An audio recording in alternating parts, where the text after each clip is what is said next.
Hmm.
All right. Good afternoon, everybody. Welcome once again to the Enhanced Sports Talk Show. It is just after 4 o'clock in the New York, New Jersey area. My name is Lutz Snort, and welcome once again to the show. Okay, we got a big show lineup today. Oh, by the way, I forgot last week to wish everybody a happy Halloween. I apologize for that. But now we're in November, and we got a big lineup today. We got some good sporting events coming up in the month of October, November. Excuse me. One, New York City Marathon is tomorrow morning, bright and early.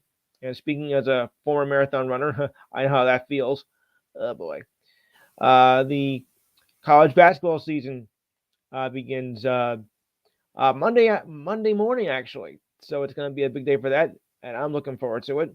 The last of the NASCAR races is, I believe, this weekend, and going on right now is the Breeders' Cup Horse race that happens every November. And that's going on as we speak. All right. And so now I'll bring in my callers in. All right. I'll start with Steve Davidson. Are you there? Steve?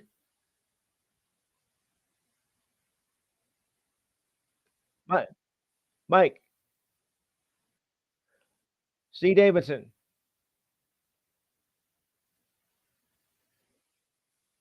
Steve Davidson, are you there? All right. Steve Kent, are you there? All right. Jimmy?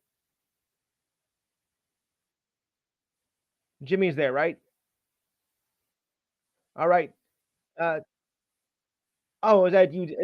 Oh, that Dana? Yeah, where's Steve Davidson? He's supposed to be here. Well, I'm glad you're here, Dana. All right, so as we usually start off, I'm going to start with the standings here, going with the NFL, and it goes like this: the AFC, the Dolphins are 6-2. Excuse me, allergies are acting up. Bills are 5-3. Jets 4-2, a strong 4-3, a strong 4-3 here, thanks to last week's win. And the Patriots are not what they used to be at 2-6. Uh, yeah, to the North, the Ravens are 6-2, the Steelers are 5-3, and the Browns and Bengals are 4-3. To the South, the Jaguars are 6-2. That's right, I said the Jaguars. But the rest of the South is pathetic, as the Texans are 3-4, and the Colts and Texans are 3-5. Oy. To the West, the Chiefs 6-2. The rest are a dumpster fire, as the Chargers are 3-4, and the Raiders and Broncos are 3-5. Yeah. All right. Ugly as sin, as I call it. All right. The East in the NFC, the Eagles, yeah, 7-1. Cowboys 5-2. The Commanders 3-5. Oh, no wonder Steve's not here. And the Giants are 2-6. To the North, the Lions are 6-2. The Vikings a respectable 4-4. The Packers a dismal 2-5, and the Chicago Bears 2-6. Apologies to my brother. I'm sorry. In the pathetic division of the NFC South, oh, this is awful, guys. The Falcons and Saints are 4-4. That's the best you can do. While the Yucks are 3-4, the Bucks rather, and the Panthers are a miserable, pathetic 1-6. And last but certainly not least, the Seahawks are 5-2. The 49ers are 5-3, but on a 3-game losing streak. The Rams are 3-5, and the Cardinals are 1-7.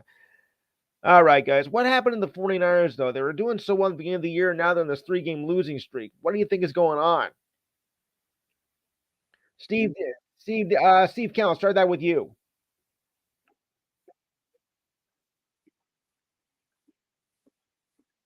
Yes. Uh-huh. Right. Okay.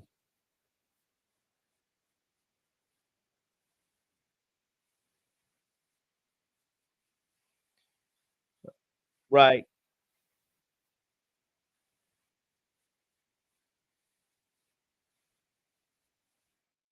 Mm. And would you say that Brock is being back to being Mr. Irrelevant again? Okay.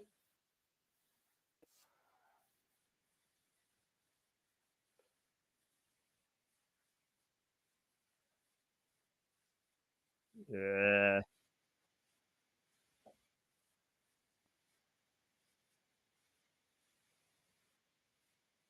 maybe, maybe. Yeah, yes. Especially the last 3 games.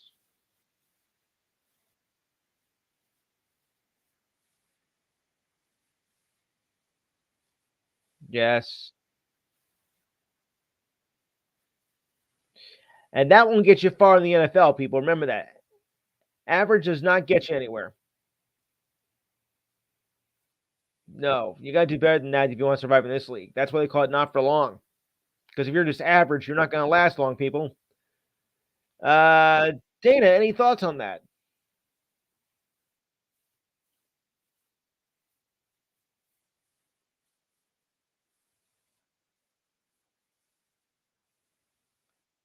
Right.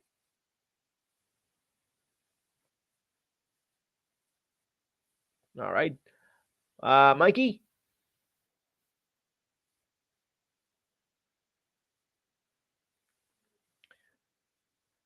Well, they were until yeah, I was gonna say that they are losing their rhythm, assuming they have any. Yeah, yeah, yeah. But this is not what the 49ers I thought was gonna happen. After from going to the NFC Championship last year, and now you were expecting to build on that, and you were doing fine the first half, the first part of the season, and now you're just falling off like a cliff. 49ers got to work on their defense. I think 49ers got to work on the yeah. I'll check that later. So, 49ers need to work on the defense. Jimmy, your thoughts?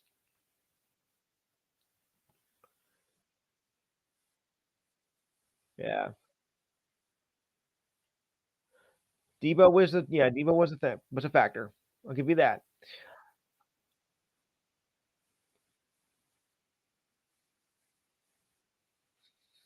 Yeah,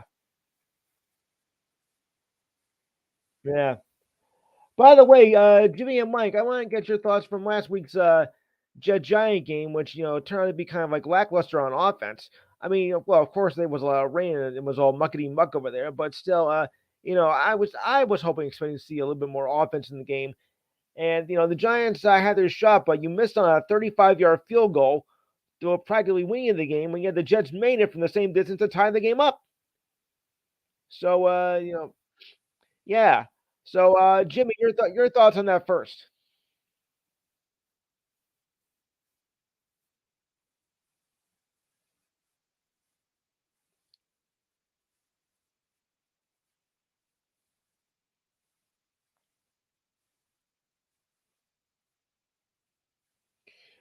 Yeah, well, I think also like I said, well, the field was pretty messed up with all the rain and whatnot. So I kind of get that, because you can slip and slide and what make a lot of fumbles. That happens in games like this, well, the mud and the rain and whatnot. So it was ugly to begin with. But missing a 35-yard field goal, which is pretty easy for most kickers, you blew it, and the Jets took advantage, and the Jets were able to take advantage of it. Should Jones have been in that game though? Should have played that game?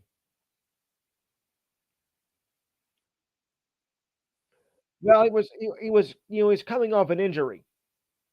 He needed to get medically cleared. I think maybe it was too soon for him to come back. They were thinking more realistically that he should have waited till the Dallas game, um, next week, but that didn't go right. So I think maybe that they let him in too soon. And not only that, but they also lost Tyrod Taylor and Darren Walker in the loss as well. Taylor suffered a rib.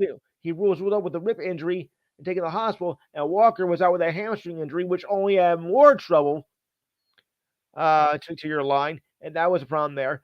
Andrew Thomas, undrafted rookie. Tommy DeVito came in to replace Taylor at quarterback. So it was just an all around mess, for the line for the Giants. So there was almost no way they were able to come off of that, and it cost them. You know, yeah. So Mike, your thoughts on that?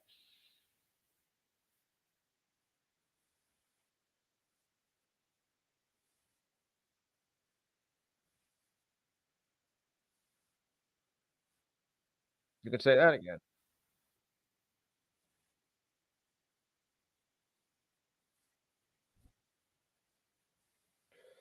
All right, Steve.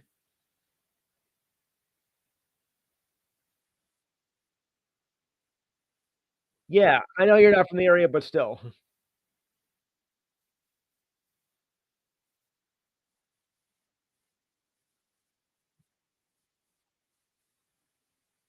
yeah, right.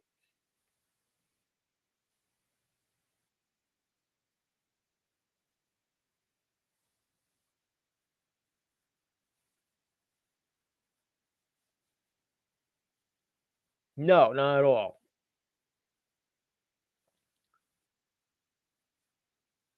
No, not well. Well, like I said though, Steve. Like I said though, the field conditions were kind of messy, and that could slip anybody up. Have you ever seen a game playing snow? I've seen it happen lots of times with that too. So I think maybe the wet field, might have played a factor into it. I'm not saying it's the definite cause, of, but it could have played a role in it.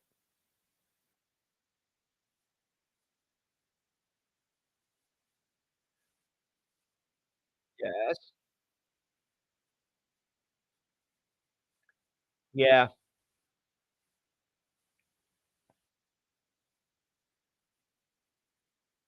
Yeah. Yeah. I know.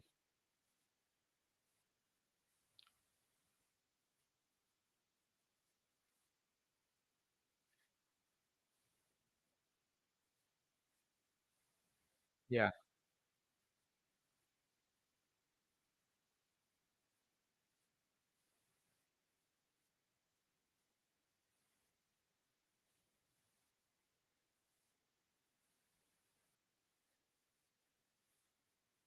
Yeah. Probably.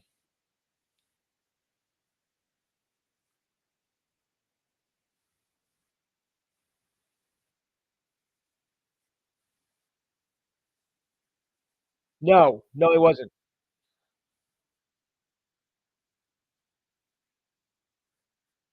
Yeah.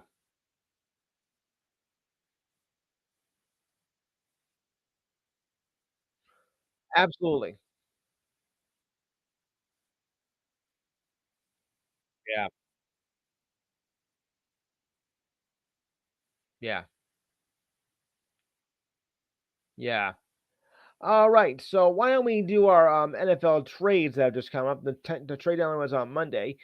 No, I can't go over every pick because that would take until maybe like about next year. So we'll run down our.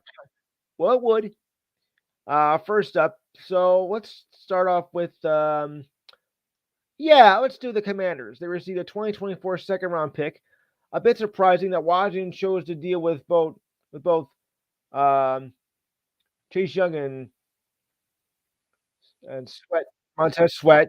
Even the Commanders, yeah, even the Commanders had already had a boatload of cash invested in front of Jonathan Allen and Darren Payne. That's Payne with N and E at the end. The move definitely hinders their chances of burrowing back into the playoff race, which I don't think is likely. But they do boast draft choices up the free future flexibility to bolster other areas of need, like the offensive line in terms of Sweat specifically. A high round pick is excellent compensation for a player who apparently did not fit into long-term plans. This was the type of transaction forward thinking clubs should make at the deadline.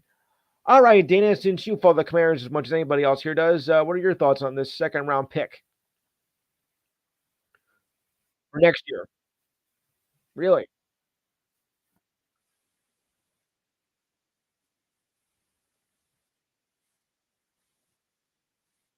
Hmm. Yes, he has.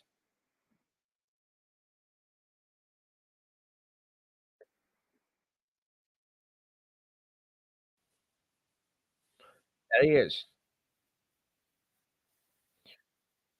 Right.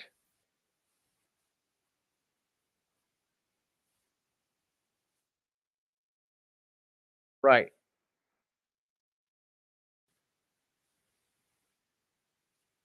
Yeah. Yes. Yeah. Right.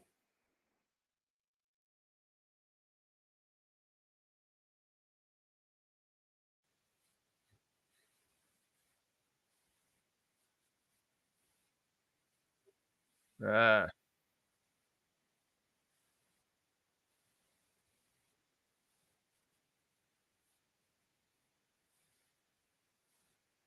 yes. Well, let's get through.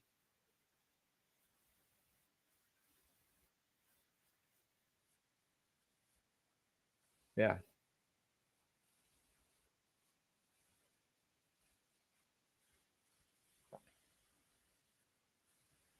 Right.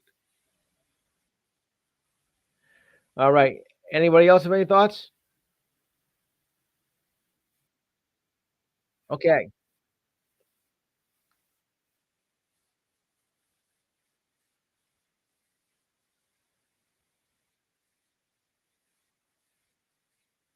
Yeah.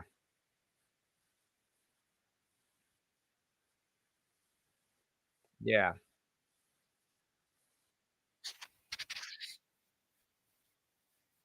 Hmm. Yes. Yes.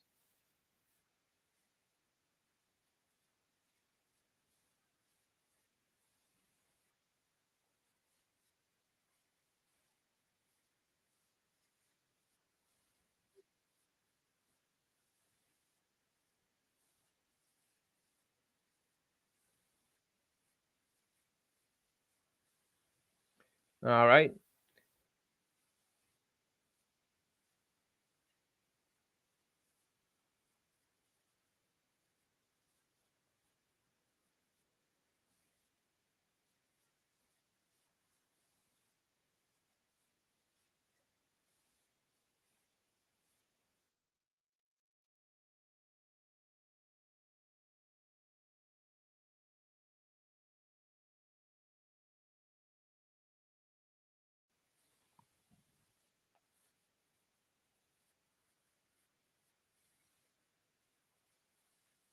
Yeah.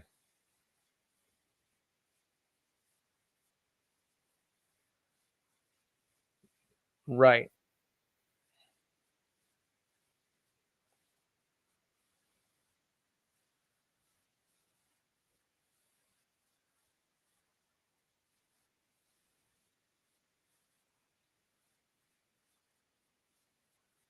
Yes, I will. Oh, yeah. Oh, you know what?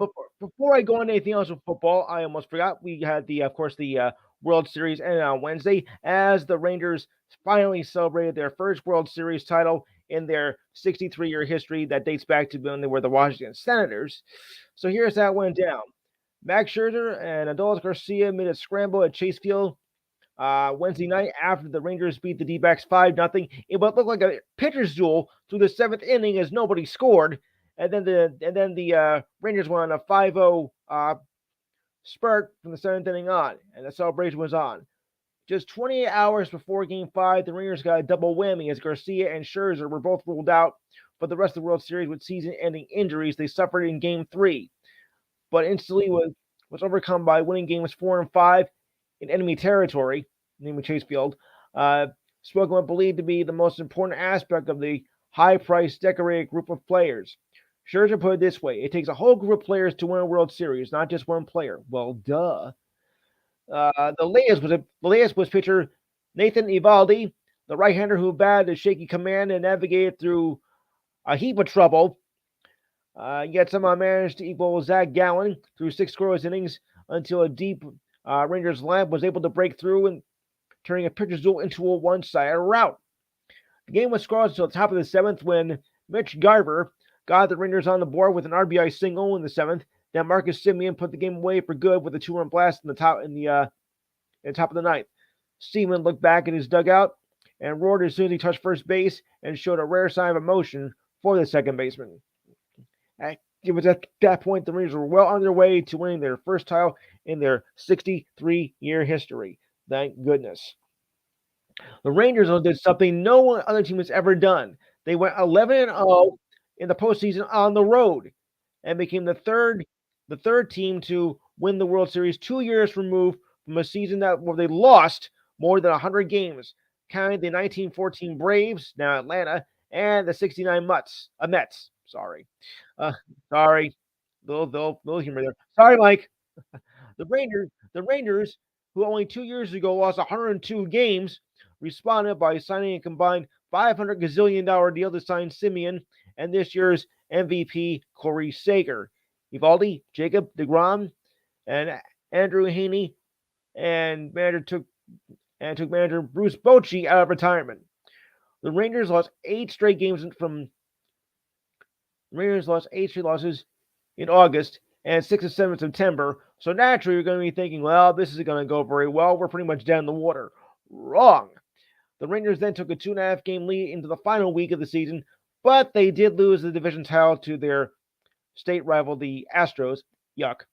Yet somehow triggered 7 straight playoff wins by being the Rays and the Orioles, who were the best team in the American League with 101 wins.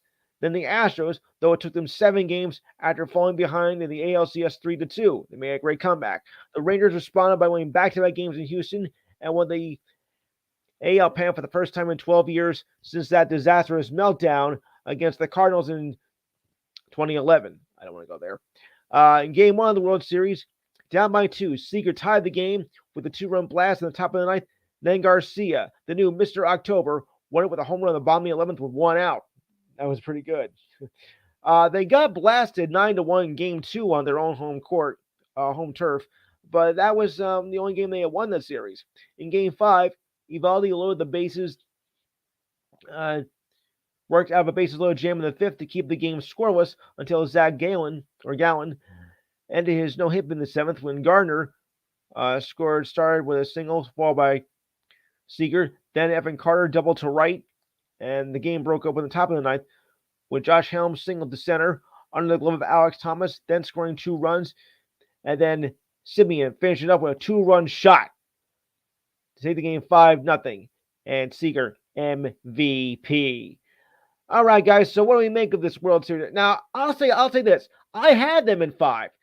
I had the Rangers in 5 to win it. Of course, in the wrong order. I thought that I thought maybe that the Rangers were going to lose at least one game on the road, but they lost that game at home to the D-backs. I thought maybe the D-backs would take one game on their home turf. They did not. So It almost went the way exactly as I thought it was gonna be, except for that one little mishap. But other than that, it went exactly as I thought it was gonna go. So, everybody has any thoughts on this World Series?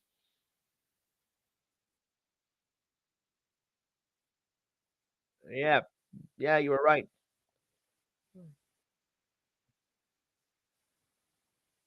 Oh yeah, you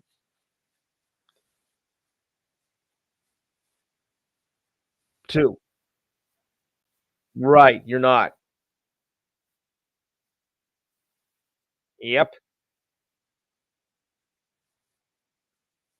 Mhm. Yes.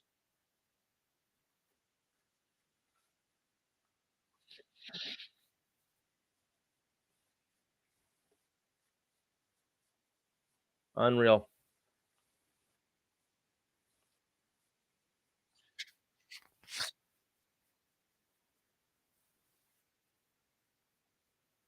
Oh, yeah. Yes. That's you mhm. No, exactly. Alright, so we'll continue on with the NFL.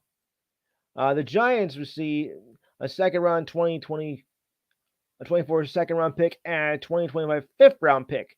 It's smart business for the 2 and 6 Giants to ship out a high price pending free agent who is not likely in the long term plans in order to stockpile draft picks. It's even savior to pay down Williams' contract to upgrade the draft pick. Big Blue was on the hook for the balance of Williams, struck if struck the team anyway. So it makes sense for the Giants to take on that sunk cost if it means grabbing a second round pick for 2024. The Giants paid Dexter Lawrence this offseason as the rock of their future defensive line and have A. Sean Robinson in the fold to help cover the loss for Williams for the balance of 2023. The trade can clear as a white flag move from the Giants, but it was evident that they were not heading anywhere this season. Regardless, New York is not as far along in its rebuild as last year's postseason run might have suggested. Additional assets for the future was the right play for GM Joe Shun. The Giants have a lot of holes to fill in the offseason, and the second round selection could be proved critical. All right, Mike, what do you make of this? Since you're the Giants fan in here.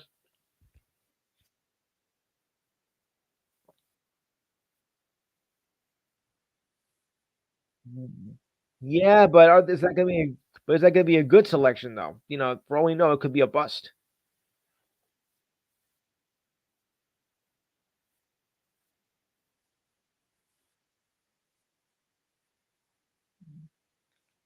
You can say that again, Jimmy.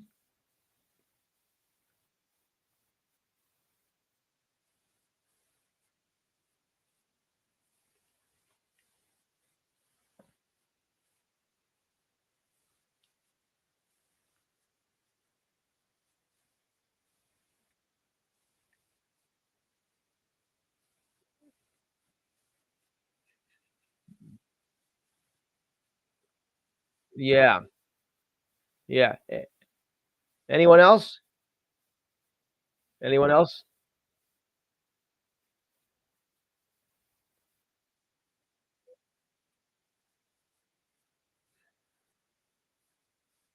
Right.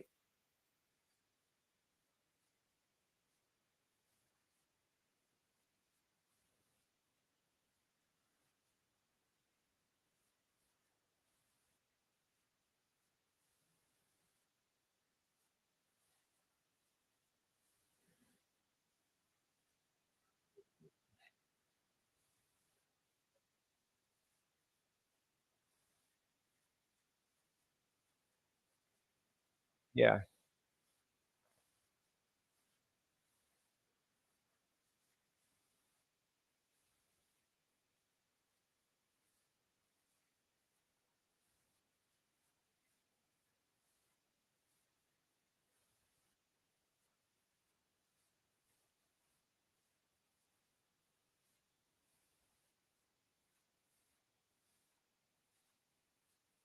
Yeah.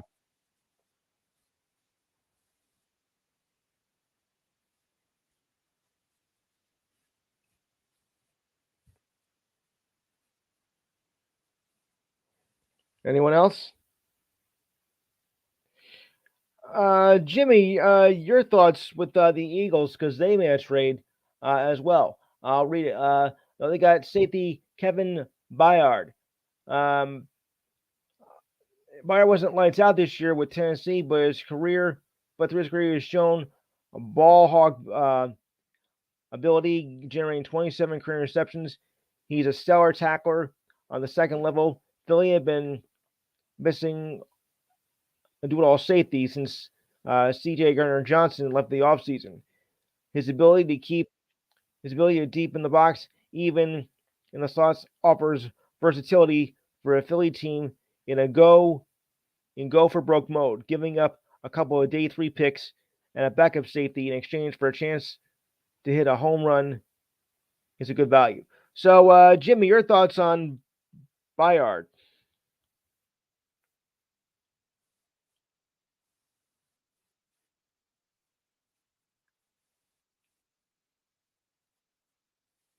Yeah.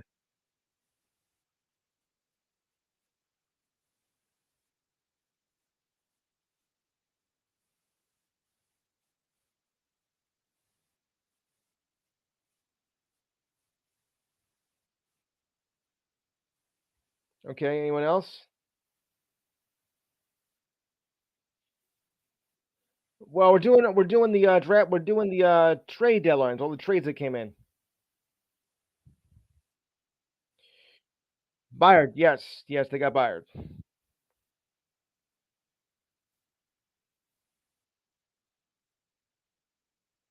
Oh, there you are. Yes, Di, we're here. Okay. Yeah, everybody's coming in at once. Okay, everybody's coming in at once. We're going over draft. We're going over trade deadlines now, Diane.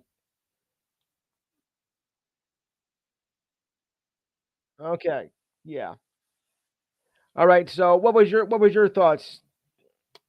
Um, wait, who came on first? Alex, go ahead. Yeah, go ahead, Alex. Yeah, go ahead, Alex. Your thoughts.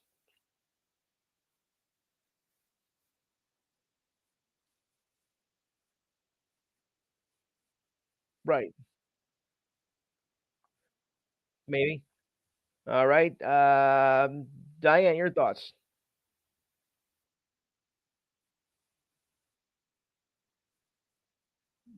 Well, nobody really saw it, but okay. Anyone else have any thoughts?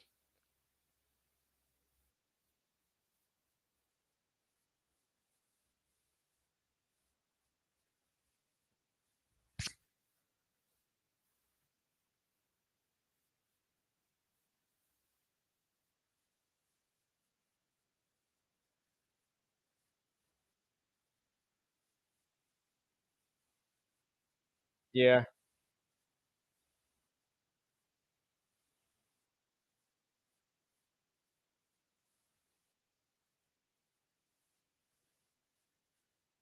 Yeah.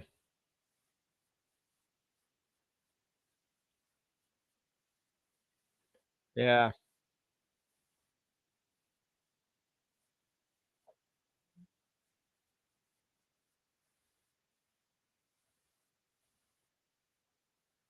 Yeah.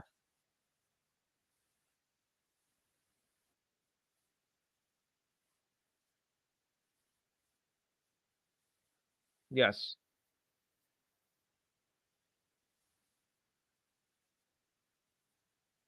Right.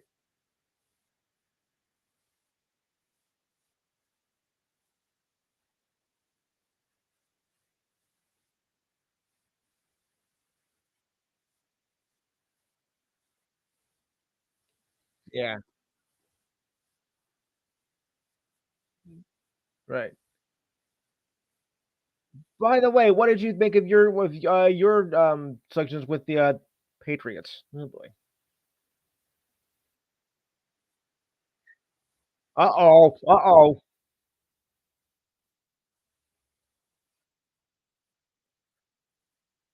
Yes.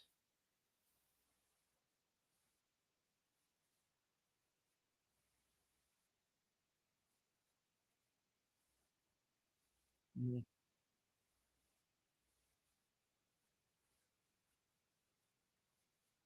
Right.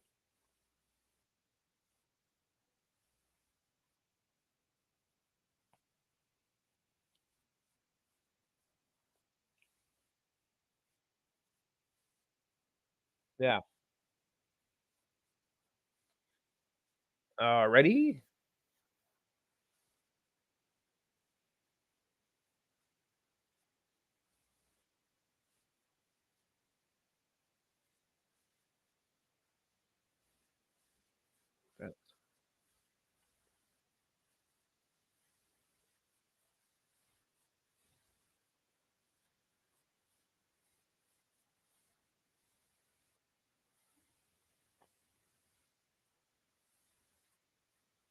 Yeah. Yes.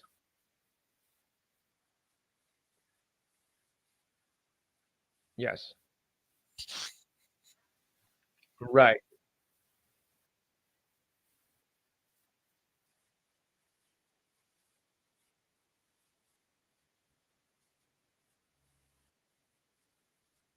Right.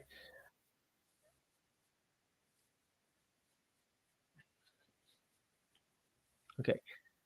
Okay. I'd like to welcome Roger. Welcome Roger to the show. Roger, we'll get to you in a little while. Okay. Hang tight. Okay. Sorry. Sorry, Steve.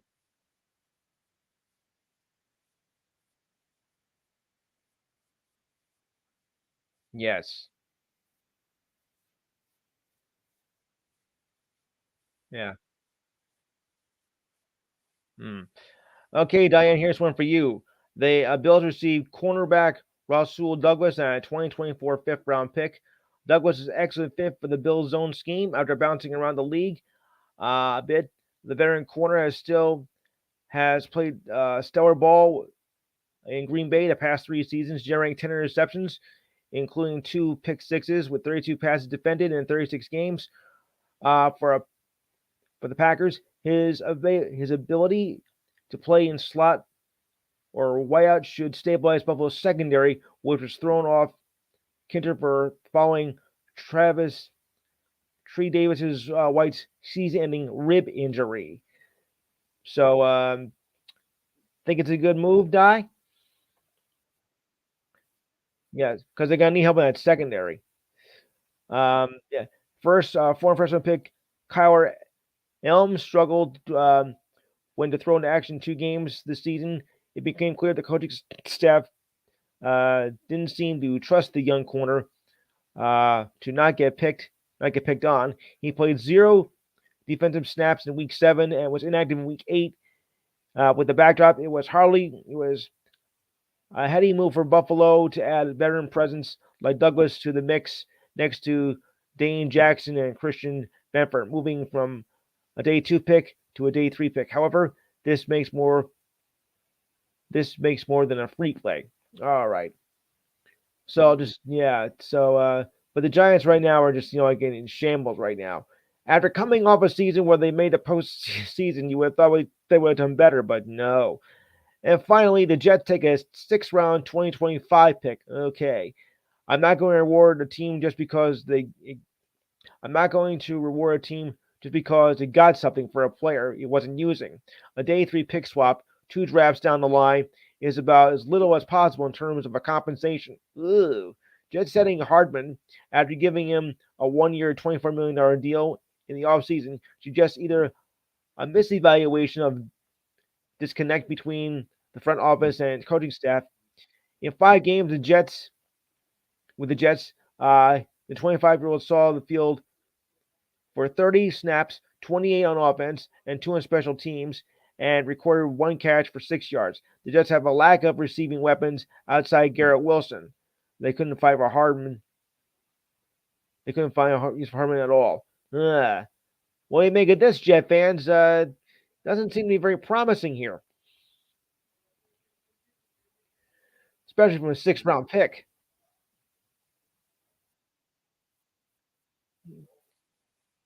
Yeah,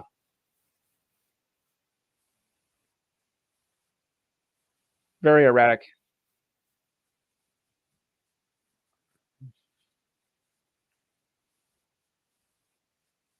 Yeah, obviously.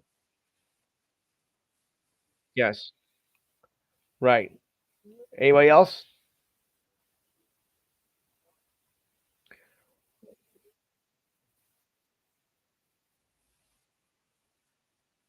Hmm. Yeah. Okay. Anybody else? Dana or anybody else? Okay. All right. So let's go to the NBA standings here, even though it's just starting. The Celtics lead 4-0, only unbeaten team here. The Sixers are next to 4-1. The Hawks are 3-2, as well as the Nets, Bucks, Pacers, and Tragic Magic, and um, the Heat, Pistons, and Knicks are 2-4. Now after a good start, along with the Cavaliers, Bulls, and Raptors. Wow. The Hornets are 1-3, and the Wizards are 1-4. Sorry. And the Western Conference, the Nuggets and Warriors are 5-1. The Mavericks and Pelicans are 4-1. Got Logjam at 3-2 with the Lakers, Clippers, Spurs. 3-3 are the Thunder and Blazers, and 2-2 are the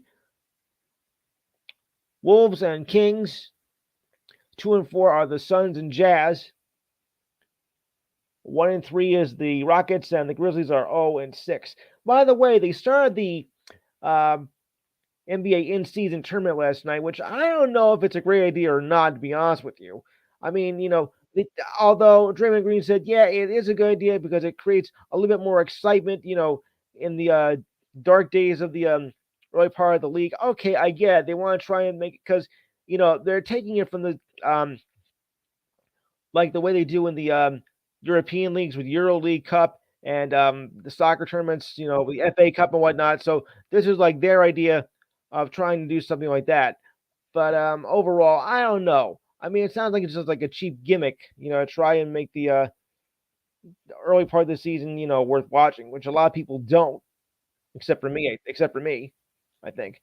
But it did have some good moments though last night. Miles Turner got the first slam dunk in the tournament. He got that off of uh, came up pass from Tyrese Halliburton, 19 seconds in, and that was that was a highlight there.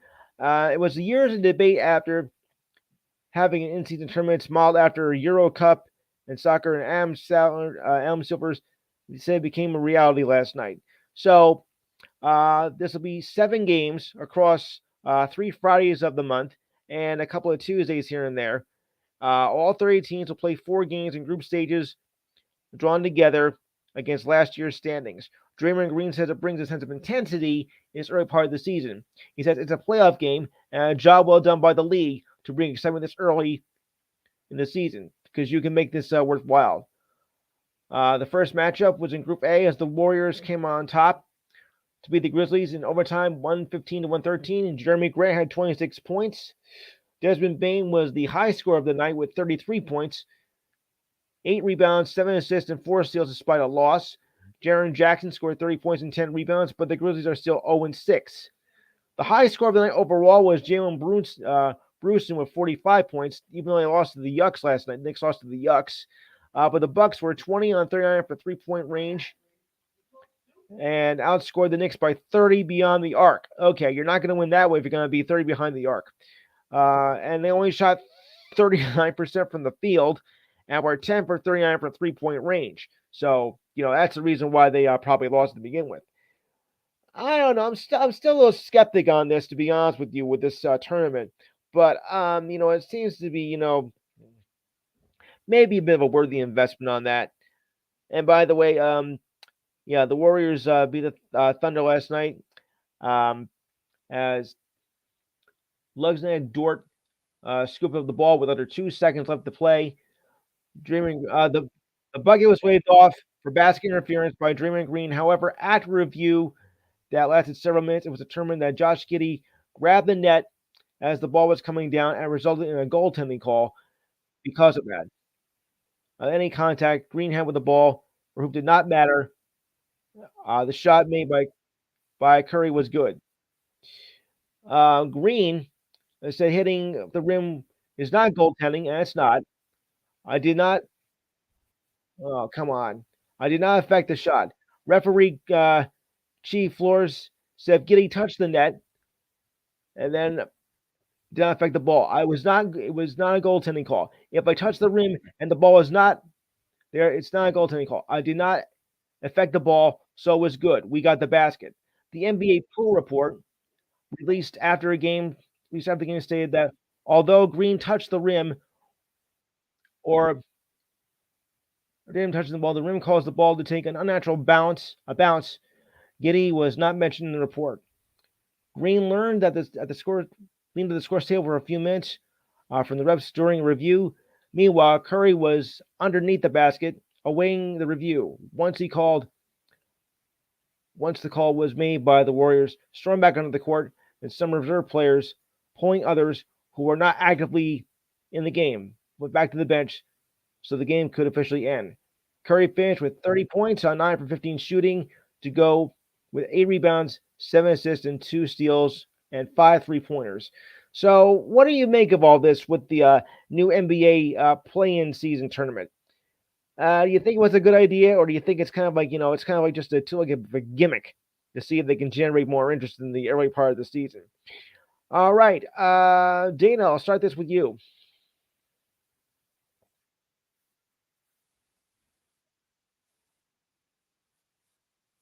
Mm-hmm.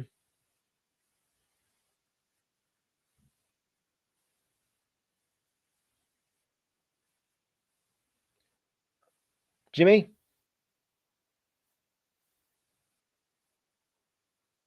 Yeah, Jimmy?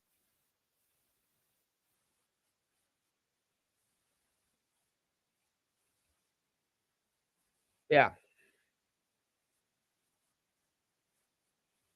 yeah,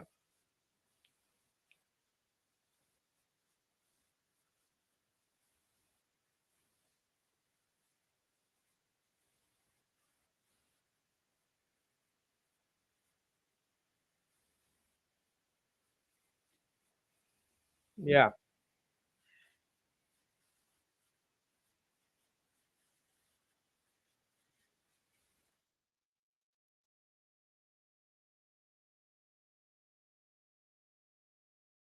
yeah. True. Remember though, the NCAA does this as well with their the preseason NIT tournaments as well. So keep that in mind. I have another. Yeah, I have another question. I have another question. Speaking of NBA, now let's take it in a poll. The NBA might be looking to get two more teams in for expansion, namely Seattle and Vegas. Now, both have teams in the WNBA, and of course, as you know, Seattle has been in the league before. Now that the OKC Blunder or Thunder. What do you think? Do you think that it would work again in Seattle and maybe in Vegas? Vegas holds a lot of the summer league games in the NBA. Vegas has a strong following in the WNBA. Seattle worked for many years, but was just an investment that brought them to the Thunder. Could it work in these two cities? Or, yeah, yes,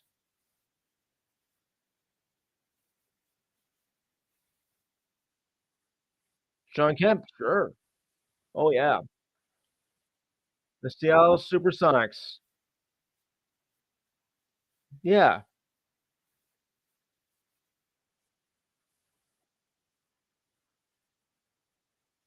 right. Yeah, yeah. Roger, you're Roger. I didn't get your thoughts. So, what are your thoughts on that?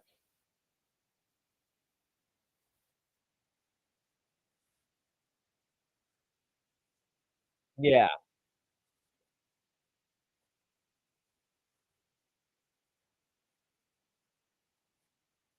what are you doing?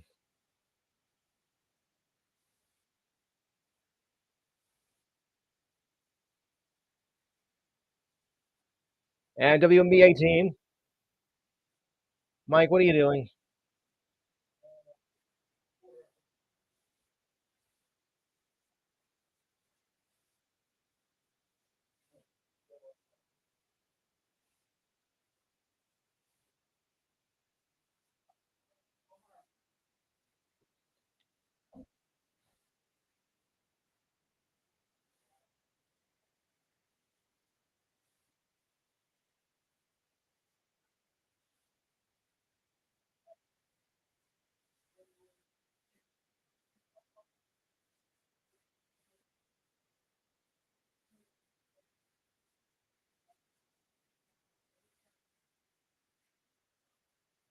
Right. Yes. All right. Anyone else have any thoughts on that with possible two new expansion teams? Yeah. Oh,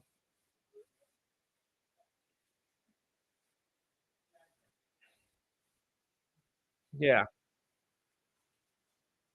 Sure. Exactly.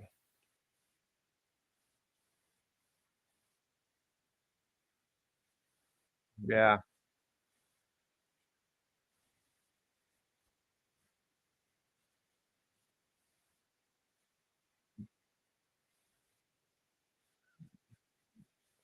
Right.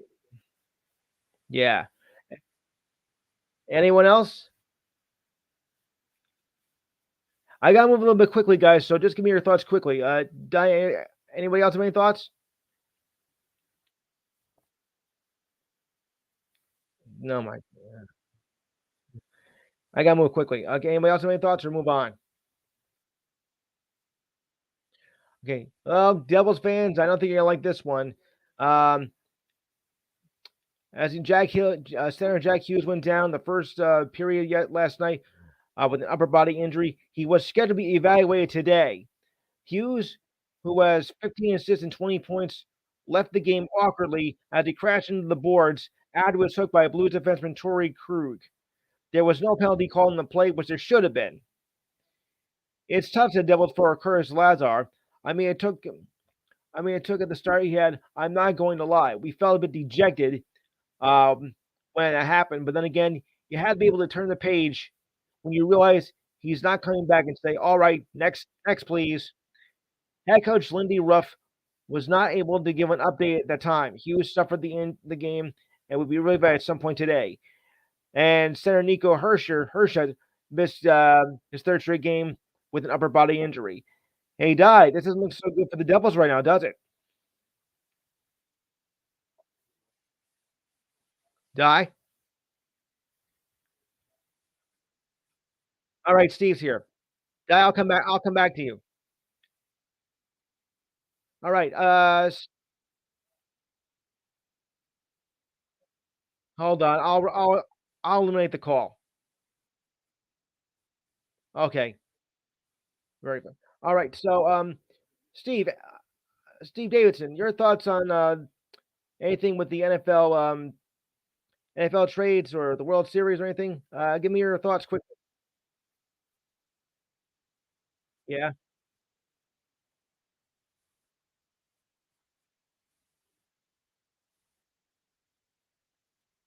Yeah.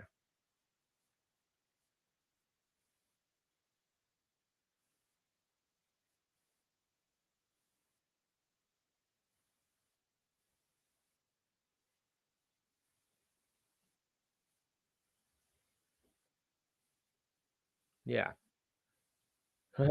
All right. Let me bring in John. Let me bring in John. Let me see John's thoughts with the trades of the World Series or anything else. Go ahead, John.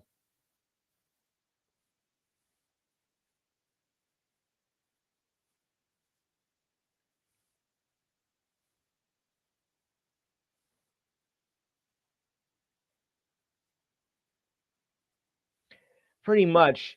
I mean, when you have teams like say like the D backs, which hardly but anybody I don't even know any D backs fans that much. Rangers fans, I think we have a few, but I just really didn't seem like there was any interest in the World Series this year, especially after all the big teams that won 100 wins or more just fizzled out. I mean, the Orioles, the Dodgers, and of course, as Ralph Garcia would say, who is the only team that could be the Dodgers? Well, the Dodgers themselves, and they did, and the Braves too. So it really wasn't, the matchup Ray was hoping for.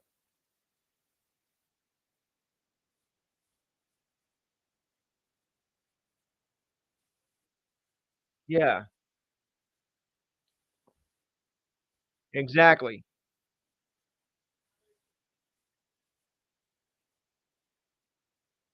Right. Duh, your thoughts on the Devils' injuries, though?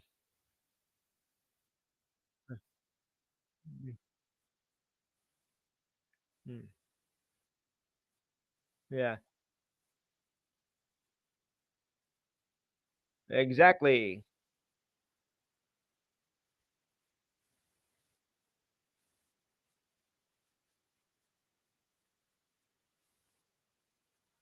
Yeah.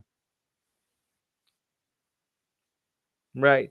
I'm gonna go to the standings for hockey now. I know it's a bit early for some of you, but I'm gonna do it anyway.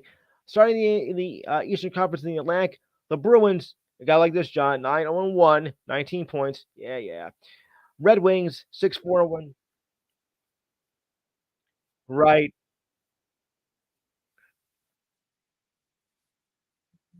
Yeah, true. Right. Red Wings are 6-4-1, 13 points. The Leafs are 5-3-2, 12 points.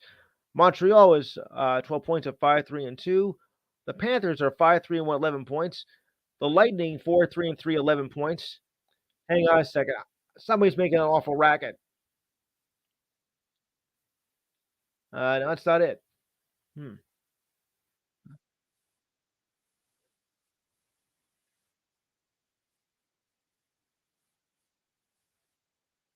Right. Yeah.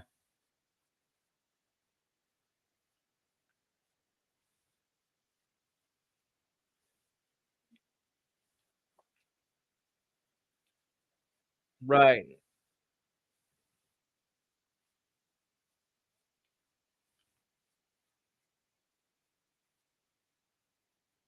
True. But I do this every month at the top of the month.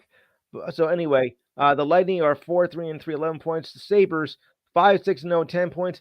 The Sabres were supposed to be better this year though, but so far they haven't lived up to it. And the Senators are 4-5-0 at 8 points.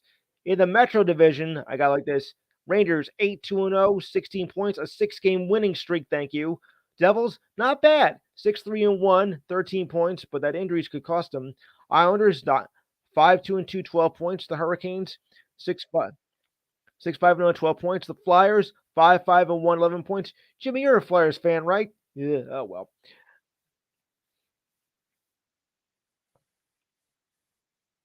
Okay, okay. Sorry, sorry. Blue Jackets, 4-4-2, 10 points. The Capitals, 4-4-1, 9 points. Sorry, Steve. And the Penguins, 3-6-0, 6 points. By the way, I don't know if any know about what happened last week with the former Pittsburgh Penguins player that actually died during a hockey game in Britain. I mean, just a sad statement. But the league itself is now going is now going to take care of that by wearing with more better equipment. It's just a shame how that would happen. I mean, there have been injuries, of course, in hockey where you get slashing, you get concussions, you know, um, and diving into the boards. But it's rare to see that happen when they get, you know, seriously injured in the game and actually die as a result of the injuries. I mean, that yeah. You think so?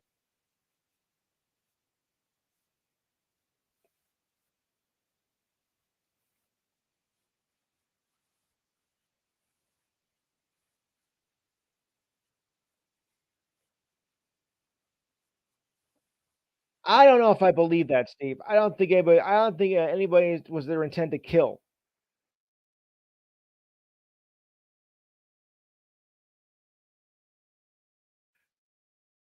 Yeah, well, I still think that was not, they wouldn't have intention to kill. Oh, by the way,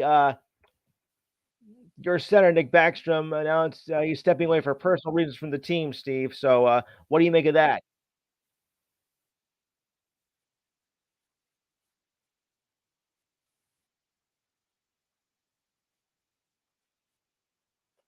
Well, that has you have to take care of that. So that's important because family first. Okay. The death of U.S. hockey player Adam Johnson was felt around the NHL on Saturday, with moments of silence held around the league. Johnson's former team, the Penguins, add number 47 decals to their helmets. Johnson was playing for the Nottingham Panthers against the Sheffield Steelers last Saturday when he suffered a cut to his neck and died at the hospital with the results. He played 13 games in 2 seasons sporadically with the Pens and Ducks. Then and they joined Eternals for a tribute to the game. A black and white photo of Johnson was displayed at the scoreboard on a white spotlight at center ice. The tribute included his debut at Nashville and his first goal at Minnesota instead of the usual silence moment of silence, and they tapped their sticks and in a celebration like that because that's what the players do. They have the tapping the sticks for the tribute to a player. It's just a shame though how that happened. So here's what's going to happen now, guys. With this, the English Hockey League announced that net guards will become mandatory next season. This coming 2 days after the death of Johnson. There's no doubt that this moment cast a somber shadow upon our global supporting community. Now, here's how it's going to go. One is that all players in all levels of the English League use net guards and protectors when on the ice. The recommendation will be in place through December 31st, then becomes mandatory at the beginning of the year. Number two, the second is a medium recommendation that will be made with the league next year. The league is in discussion with stakeholders, conduct review, consider all aspects of safety equipment. That includes, but not limited to, the use of helmets, mouth guards, and gun shields, and facial protection, and application of the IHF rules according to the statement. The third is an ongoing recommendation that the league provides its membership with clear guidance according to the discussion of player safety and duties within the area. That includes the requirement of all clubs to demonstrate they're proactive in managing player safety with these organizations. So this I think proves to be a wake up call for the English League to prevent incidents like happening like this again. So yes, it should.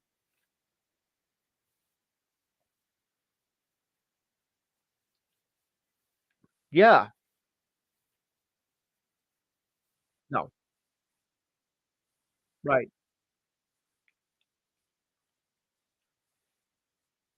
Yes. Right. Yeah. John. Yeah. Right. Right. John, you're the hockey expert around here. So what would you make of what would you make of this?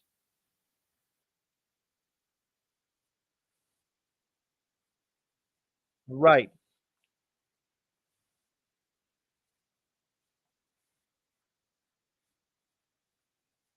Yeah. Yes.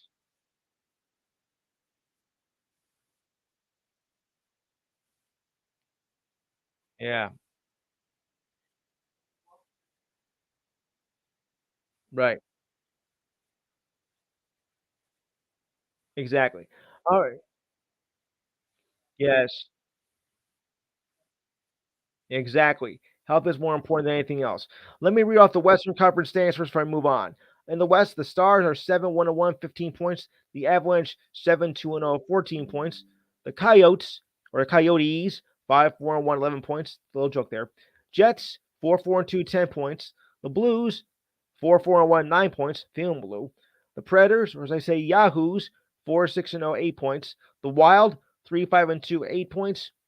And the Blackhawks are 3-6-0, 6 points. Again, they were supposed to wake up this season, but they haven't done anything so far. What a shock.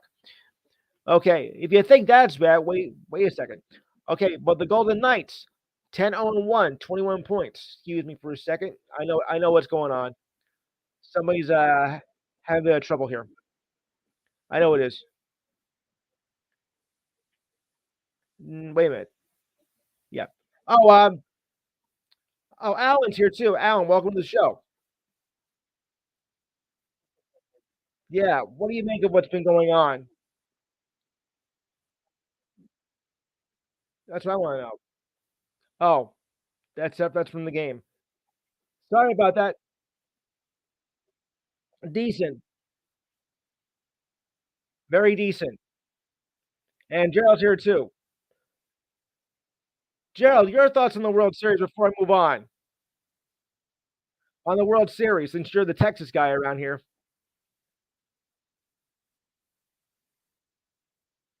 Yeah,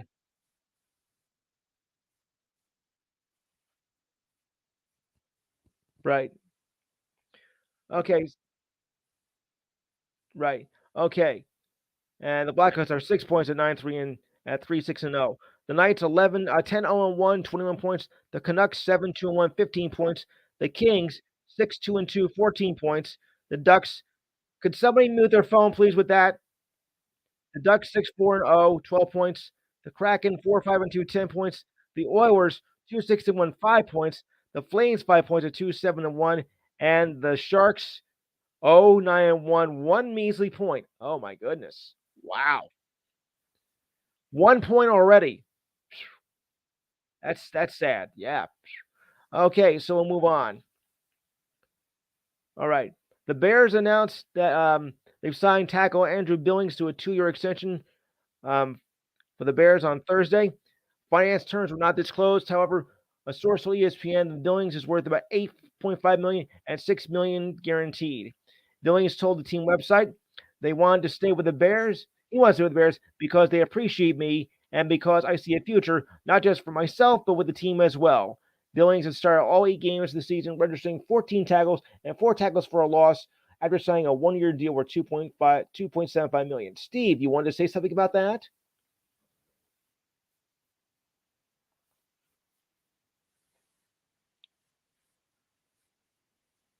Yeah, right. Yeah. Anyone else have any thoughts? Yeah.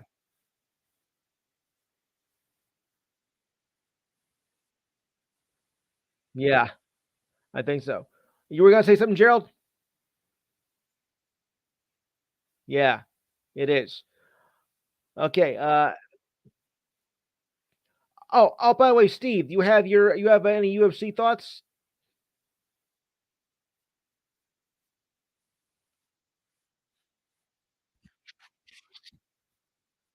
Okay, okay. All right. Oh, by the way, Diane, your trivia. Yes. Let's go.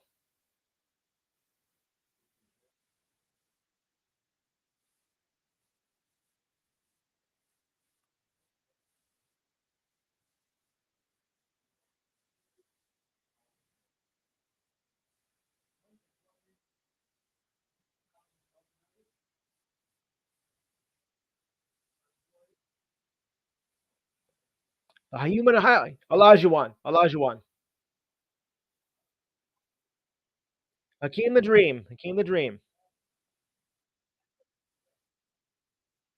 Yep. Okay.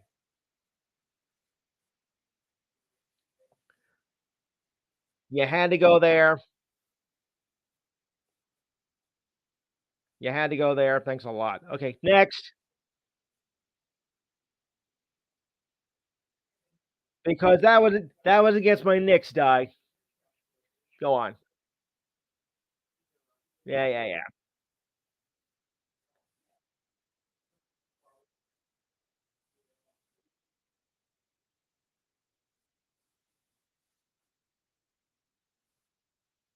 Tarkanen.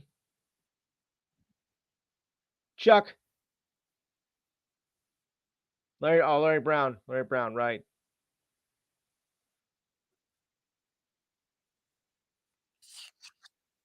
Right. Yes.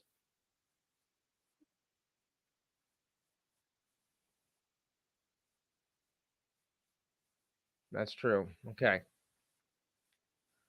Yes.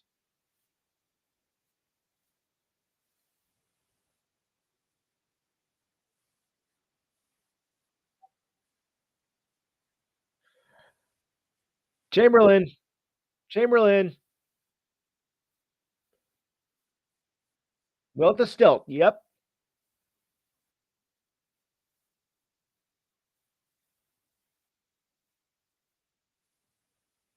Back then. Back then. Yes, this was back then.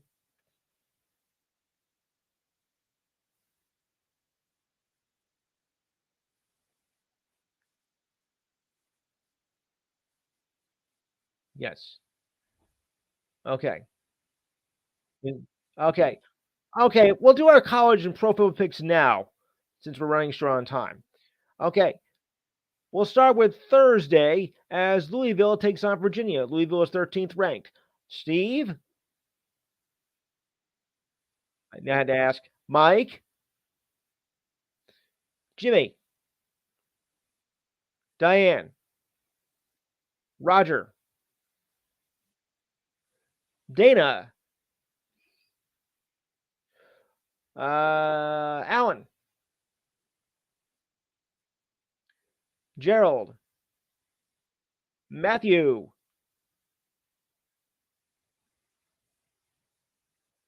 Matthew. He just joined in. I'll give him a break. Yeah, we're doing college football now. Louisville and Virginia. Okay. Okay, good matchup here for Saturday, guys. Number 2 Georgia against number 10 Ole Miss. Ooh boy. All right, Steve. Mike,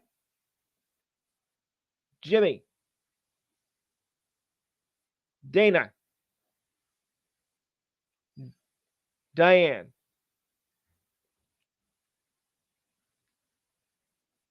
Roger, Alan.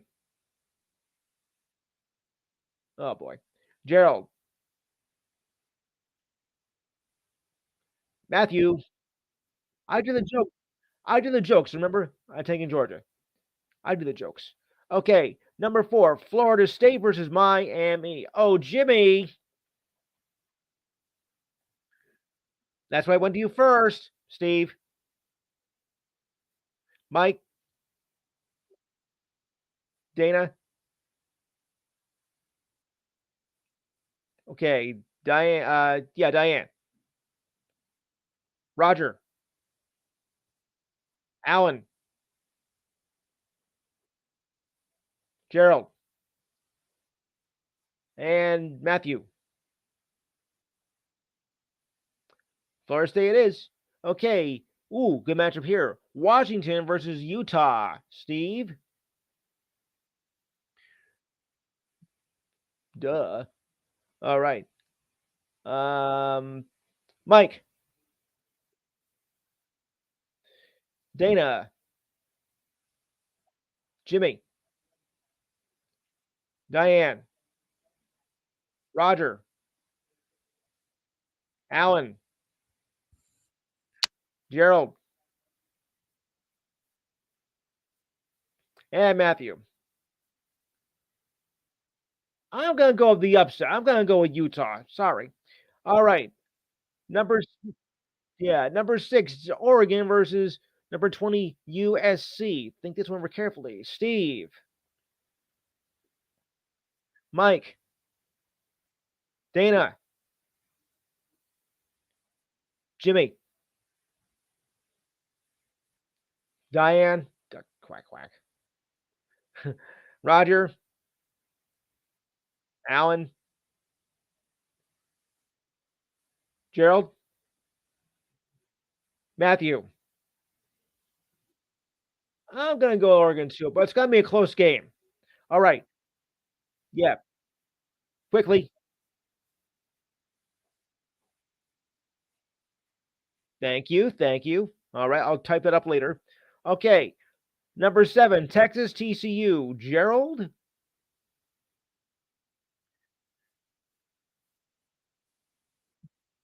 The other side. The TCU. Yes. All right. Steve? Mike? Dana? Jimmy? Diane? Roger? Alan?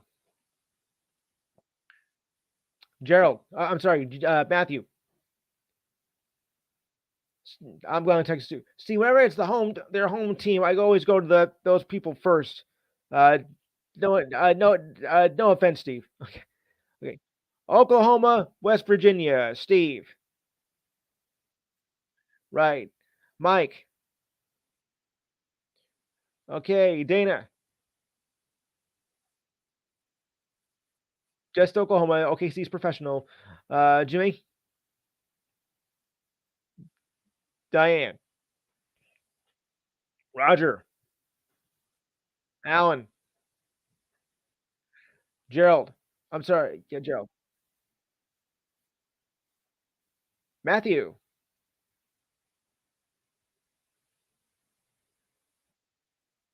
I'm gonna go Oklahoma too. You're right. Okay. Ooh, good one here. Missouri or Missouri versus Tennessee. Steve, Mike. All right. Dana, Jimmy, Diane, Roger, Alan, Gerald, Matt.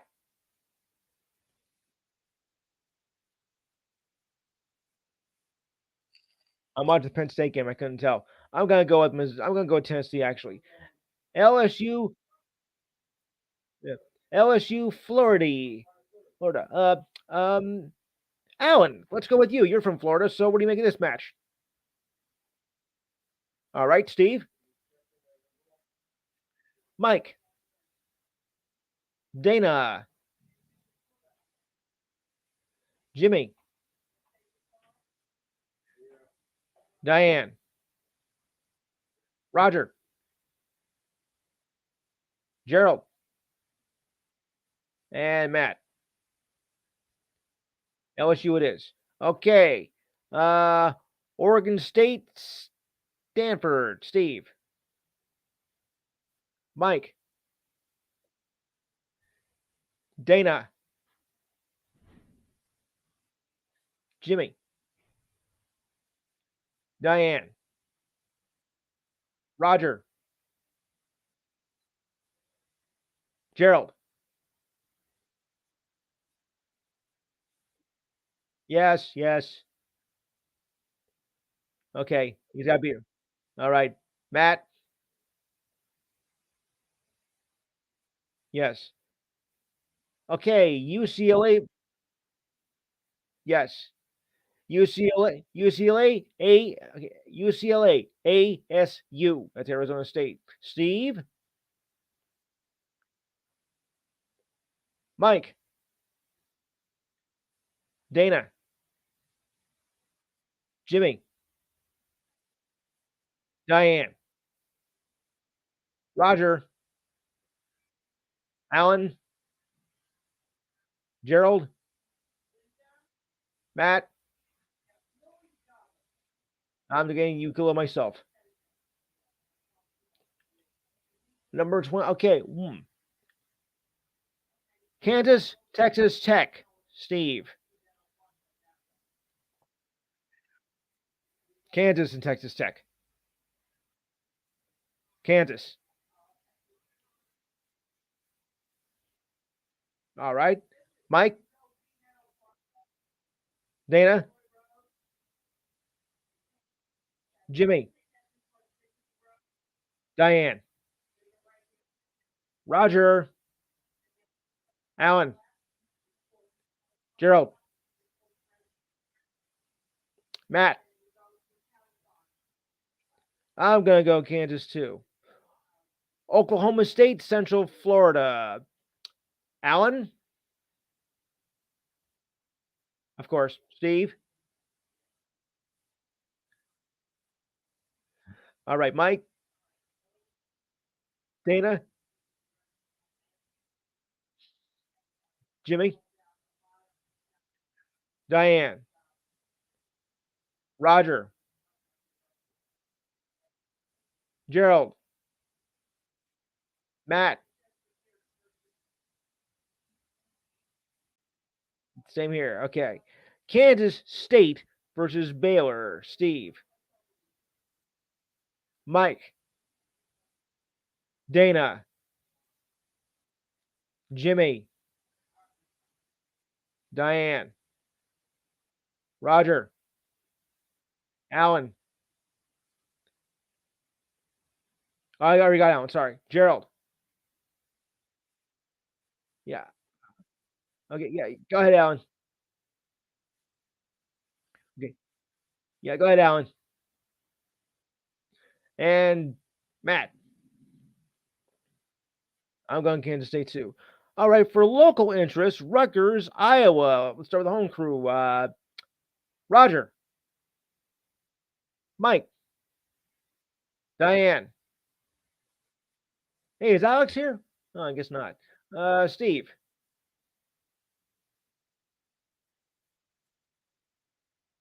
Yes, they did. Yes, they did. They lost, but they still did well. Alan,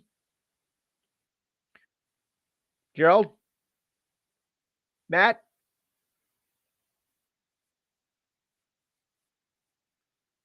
Be honest. Be honest.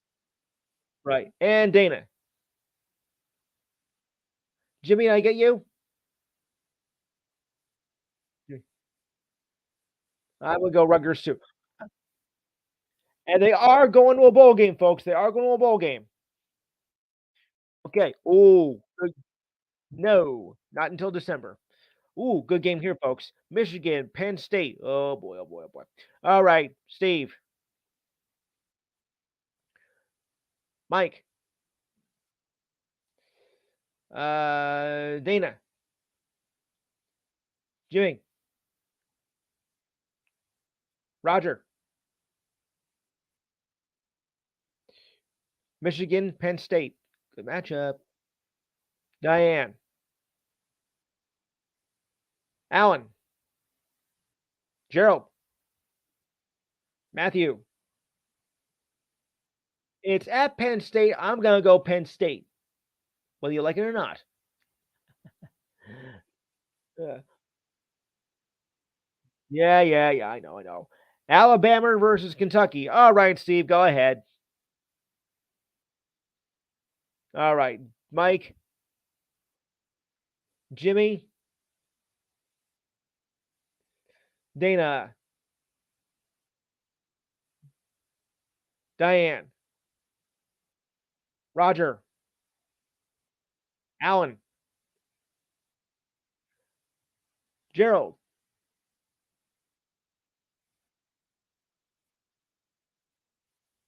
Matt. If it was basketball, I'd take Kentucky, but it's football, I'm taking Alabama. All right, right. Tulane versus Tulsa. Steve, Mike, Jimmy. Right. Okay. Heppel. Dana, Diane, Roger, Alan, Gerald, Matt.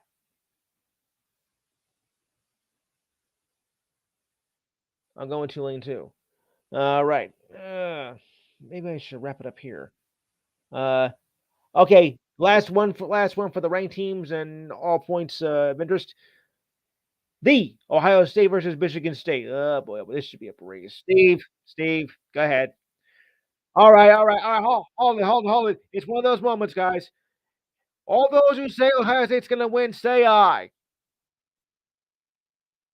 Unanimous. Thank you. Okay, unanimous. There we go. To save time and embarrassment,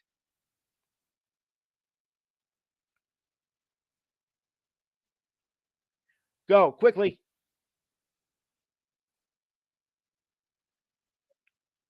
Yes. Yeah. Mm, yes.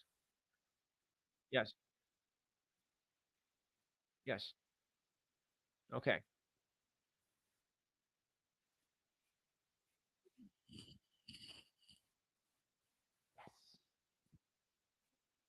Okay. All right. So here we go. By the way, who had Pittsburgh over Tennessee on Thursday? I had Pittsburgh. All right. Okay. Good for you. Good. Okay, to start things off, bright and early, 9:30 a.m., the Dolphins take on the Chiefs. Okay, Steve, Mike, Dana? Jimmy? Dana? Diane, rather. Diane. Roger. Alan. Gerald. Matt? I'm going Chiefs too.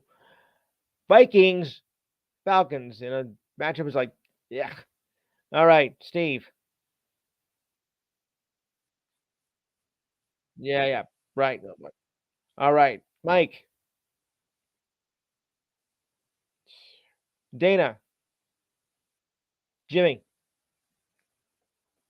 Diane. Roger. Alan. Gerald. Matt. Oh, can't say that. Okay. I'm going with Falcons too. Can't curse, guys. Remember that now. All right. Cardinals. Browns. Steve. Right, right, right. Mike.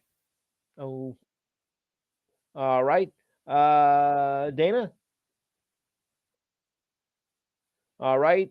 Jimmy. Diane. Roger. Alan. Gerald. Matt. Alex. Okay. Wow, we got some good people here today. Well, nice. All right. Rams, Packers, Steve. All right. Mike, Jimmy, Diane, Roger, Alan, Gerald, Matt, Alex. Exactly. Right. Dana.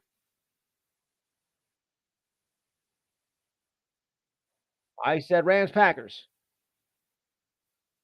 I'm going with the Packers too. Commanders, Patriots. All right, Steve. Dana, Mike, Jimmy, Diane, Roger, Alan, Gerald, Matt, Alex.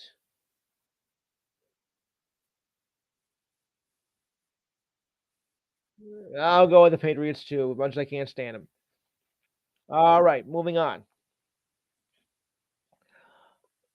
Bears, Saints. Oh boy, Steve,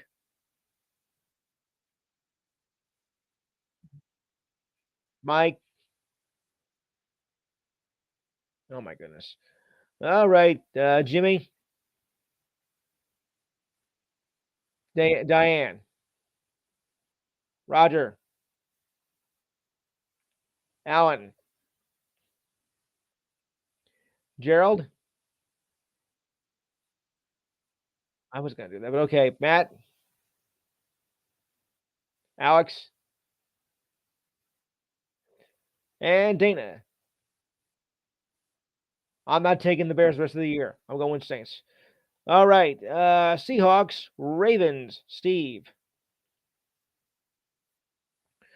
I said okay. All right, Mike.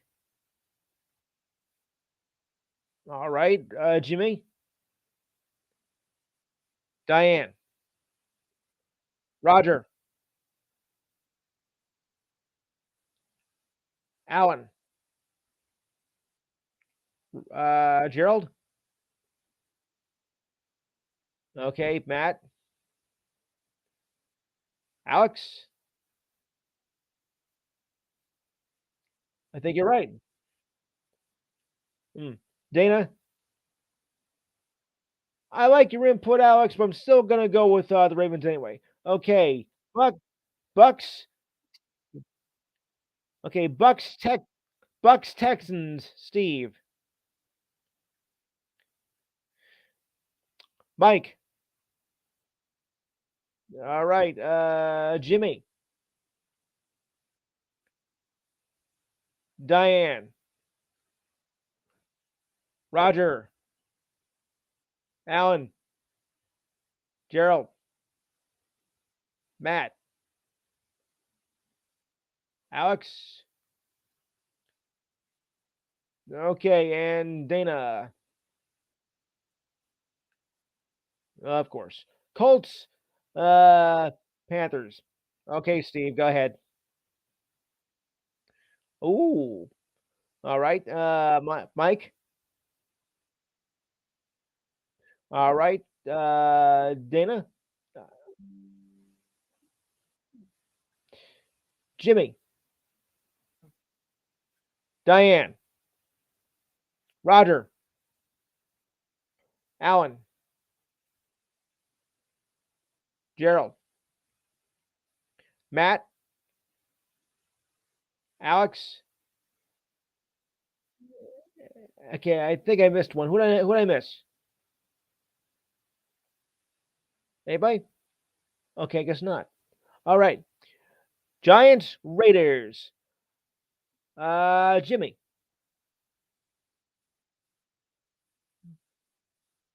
Mike, Mike, Diane, Roger, Alex,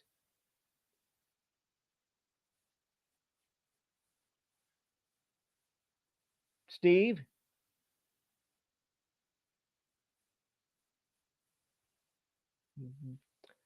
Okay, Dana. All right, Gerald. Right. Uh, Alan and Matt. Raiders indeed. Okay. Okay. Cowboys, Eagles. All right, Jimmy, Steve, Mike, Dana, Dana, Roger. Thank you.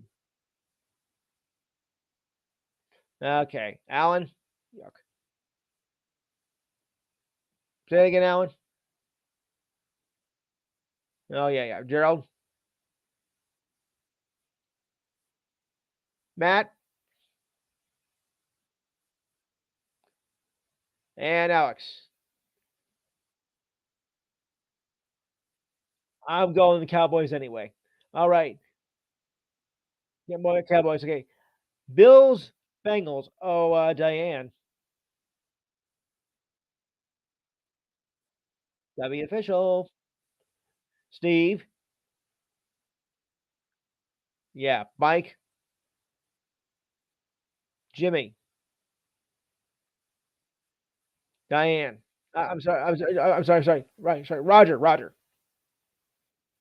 Help. Alan. Gerald. Matt. Alex. And Dana. Bills it is. And finally, the Chargers against the Jets. Okay. Mike. Roger. Diane. Alex. Steve. Dana. Oops, Jimmy, I forgot you. Jimmy.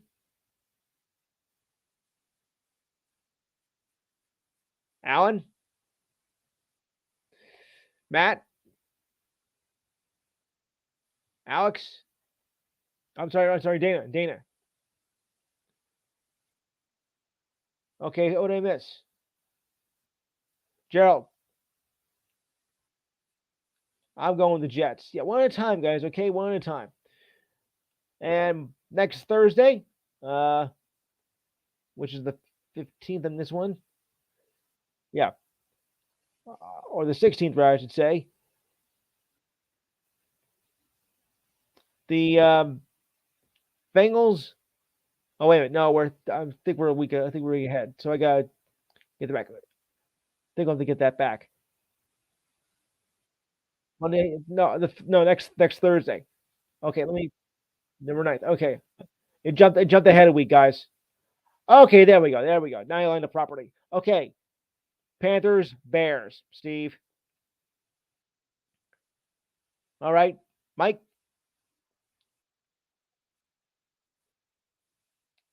Dana, Jimmy, Diane, Roger, Alan, Gerald, Matt, Alex,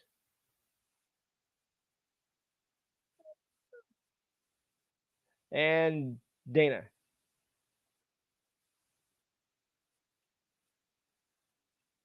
Okay, so I. All right. Now here's this. The Rangers may have won this year's World Series, but predictions are already out for next year, and the Braves are the favorite. But that could change depending on where Show Me the Money Otani ends up. Oh boy. The Braves are 13-2 by ESPN Bet, followed by the Dodgers at 7-1. Astros and Rangers are 9-1. Those are the only single-digit teams. The Dodgers are considered the leading contender to land Otani, a move that odds makers believe that could help him leap past the Braves. If the Dodgers were to land Otani, it would be the same odds as the Braves, possibly lower for the perception of it, says Randy Bloom, who oversees the odds for the Super League in Vegas. The Yankees are 15-1, Mets are 25-1. The Rockies and the A's are tied for the worst at 150-1. Oh, what a shock! Yeah. So does yeah, I'm being sarcastic. Yeah. Yes. Yeah. Oh yeah. Yeah. Yes. Set your clocks back, please. I knew that. Oh yeah, yeah. Oh, but I want to bring up something that became as a tragedy, I think, in the sports world that we lost a legend um, last this past Thursday, Bobby Knight, who of course put Indiana basketball on the map and died on Wednesday night from we don't know what the cause was, but it came on kind of sudden. I think maybe he was suffering from I think it was ALS or something close to like that. Or well, heart attack. Okay, a heart attack. Thank you. It was Alzheimer's. Yes, yes. I mean, he knew how to win, but he was such a controversial coach as well. I mean, for his antics on the court, smashing the chairs, he even choked a player once. You know, I mean, I understand you trying to win. You need to be tough with your players, but I do not condone physical violence against your players. That is something you do not do. I mean, he was a very controversial figure, but still, I mean, he was a decent coach. I'll give you that. Anybody remember the Bobby? Anybody remember the Bobby Knight story that was shown years ago? Yeah. Losing record.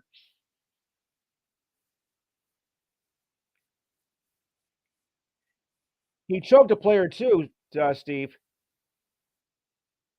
Yeah. Something I don't think we wanted. Well, let's put it this way. He was the one that loved to hate, you know. He also coached the Army when he was like in his early 20s. So, oh, here we are. Um, he became the youngest coach of Division One school for Army in 1965. He managed with Indiana. He won 661 games and reached the tournament 24 times. And at Indiana 1976 was the last time anybody went undefeated in college basketball. In 1984, he coached the U.S. basketball to gold at the Summer Olympics, which was the last amateur team to win gold. He finished his career with 902 wins and 371 losses.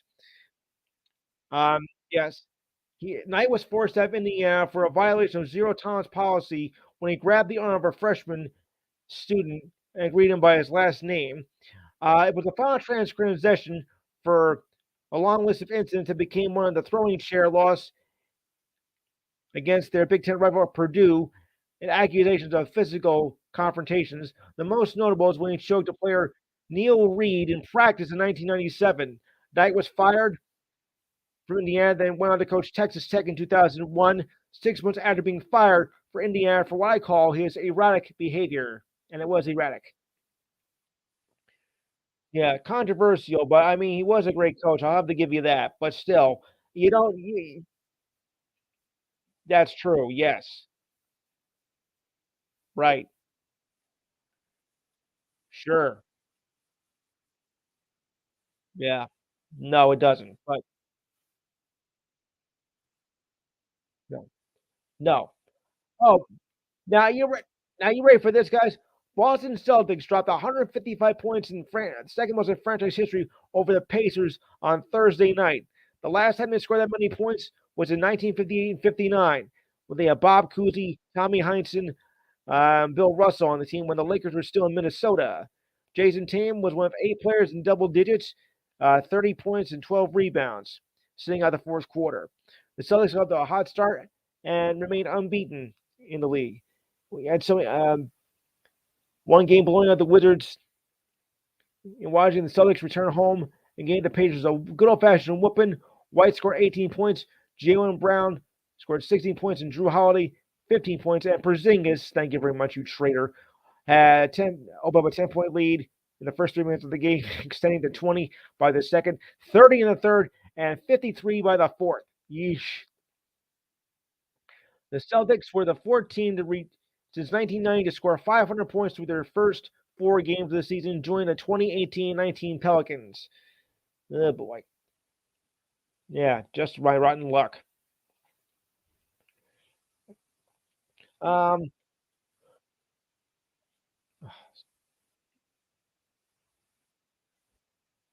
yeah.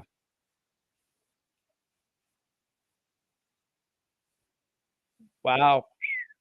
Yeah.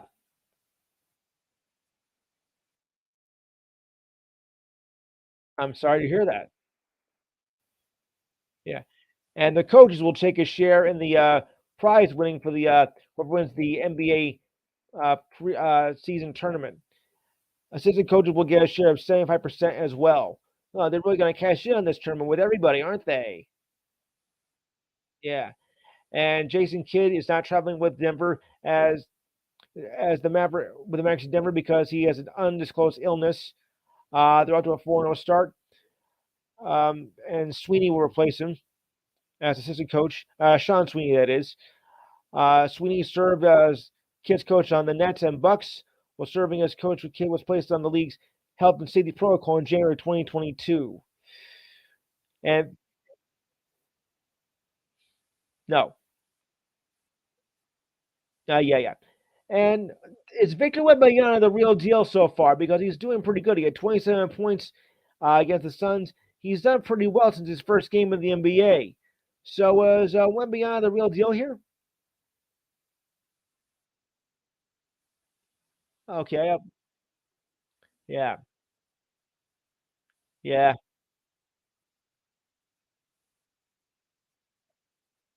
Right. Hey, does anybody have any thoughts on the horse racing that's going on with the horse racing that's going on today? Because actually, there was a horse that died this past week while coming back from a run this week. Yeah, and that's a pretty sad thing there too. He was a 3-year-old filly yeah, just another tragic tragic incident. I mean the horses go through a lot in that, and it's really here it is. No, and it's really what they go through. It's really got to be you know putting through so much, and they just can't seem to handle it. It's just a shame, though. And Paul Stastny, who was a great hockey player, called it quits after 17 seasons. I think he also played for the Devils, too. It was Peter Stastny, but still, great player. All right. And Joel Embiid, the ridiculous sign of the week, fined $35,000 for making an obscene gesture in a victory over the Blazers. Joe Dumars said basketball operations, the penalty on Tuesday resembled a WWE-style chops, and a home crowd was sent into a frenzy. The gestures were made in the third quarter of the Sixers' victory. Embiid took a length of the court pass and made a layup, and he finished with 35 points and 15 rebounds. That is your ridiculous item of the week, because that is ridiculous. Yeah. Let's see if I can get anything in for the this week in history quickly. Oh, and Aaron Judge won the won an award this week too. It's the Brandon Clinton Award. That's kind of like the I just say like a humanitarian award. Wouldn't you say so? Sportsman of the Year. Yeah, that I think would be that would be like the feel good story of the week. I mean, and congratulations to Aaron Judge, even though they did not make the playoffs for the first time in quite some time this year, but still a very high respectable honor at that. So congratulations on that. And the season's over, guys. I'll run through the other awards next week since we're running short on time. By the way, no show on the 20. Like I said, no show on the 25th. As I said,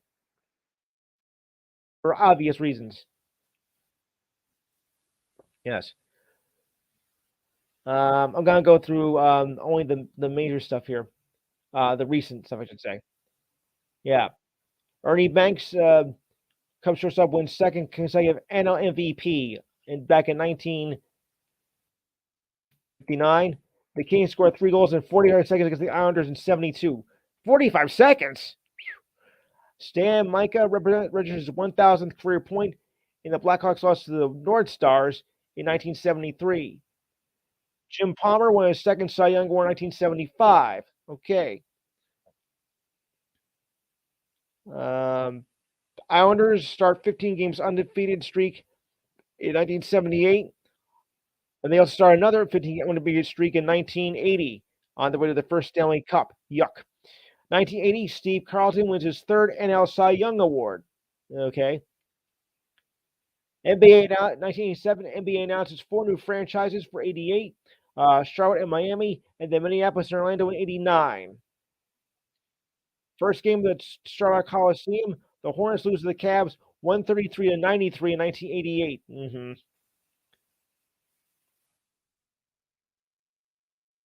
And the Giants, United Center in Chicago opens as the Bulls beat the Hornets 89-83 in 1994. And the Giants quit WNEW after 32 years, go to WOR. The Jets move from WABC to the Fan, of course. 2021, the D-backs beat the Yankees 3-2 in Game 7. Yuck. Co-MVP, Randy Johnson and Curt Schilling. Yeah. But in 2009, the Yankees beat the Phillies 7-3 in Game 6 in New York in their 27th title. MVP, Hideki Matsui. Oh, yeah. Yeah, those were the days. All right, guys, we're running a little bit short on time. I mean, I did a lot of stuff. I don't think I tried to get as much as I possibly could, but I think we made some good efforts here. I want to thank John for coming in. He doesn't come in often, but I thank him for coming in. Good crowd today, guys. It was a good showing, and I'm glad to see that.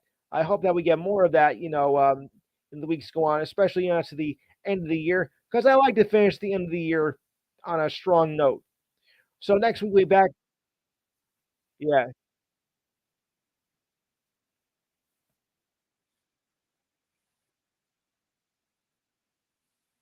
there's an enchilada there. Wow.